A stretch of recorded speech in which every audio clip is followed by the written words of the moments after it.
C'est un chiffre qui fait très mal à la démocratie. Une abstention record sous la Ve République. Ce dimanche, au premier tour des élections législatives, pas moins de 70% des jeunes de moins de 35 ans ne se sont pas déplacés pour voter.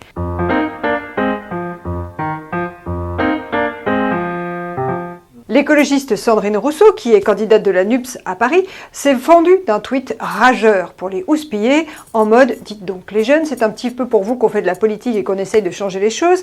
Traduction en clair, réveillez-vous si vous voulez avoir une petite chance que Jean-Luc Mélenchon devienne Premier ministre. J'appelle notre peuple à déferler dimanche prochain. Ce qui, à ce stade du scrutin, disant les choses, a fort peu de chances d'arriver. Au total, on aura donc eu près d'un électeur sur deux qui ne s'est pas déplacé dans l'isoloir. À chaque scrutin, on bat de nouveaux records, comme si nos institutions étaient totalement au bout du rouleau. Les élections législatives, en particulier, sont mal comprises. À quoi sert donc un député quand on a un président Jupiter qui pilote tout, qui décide tout, après des dizaines et des dizaines de conseils de défense restreints et confidentiels à l'Élysée? Cet organe présidé par Emmanuel Macron s'est tenu chaque semaine depuis mars.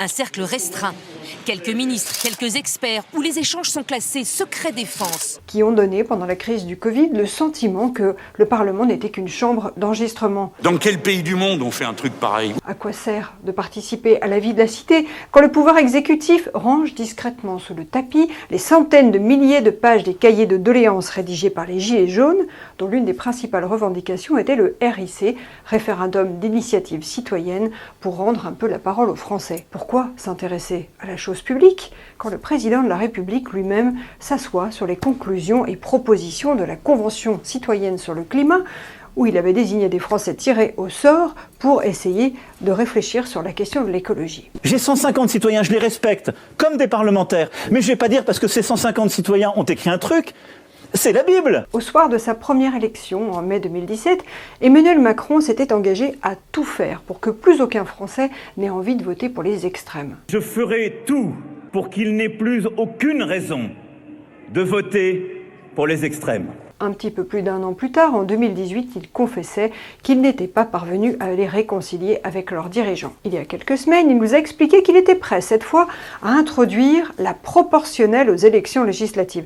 Je proposerai ainsi que le Parlement soit élu avec une dose de proportionnelle. Ce mode de scrutin, qui est une revendication historique du Rassemblement national ou des Verts, permettrait à ce qu'on appelle les petits partis, en tout cas à ceux qui n'ont pas d'alliés, d'avoir davantage de députés et de faire en sorte que l'Assemblée nationale soit plus représentative. Le président a aussi laissé entendre à plusieurs reprises qu'il était prêt à consulter davantage les Français par référendum.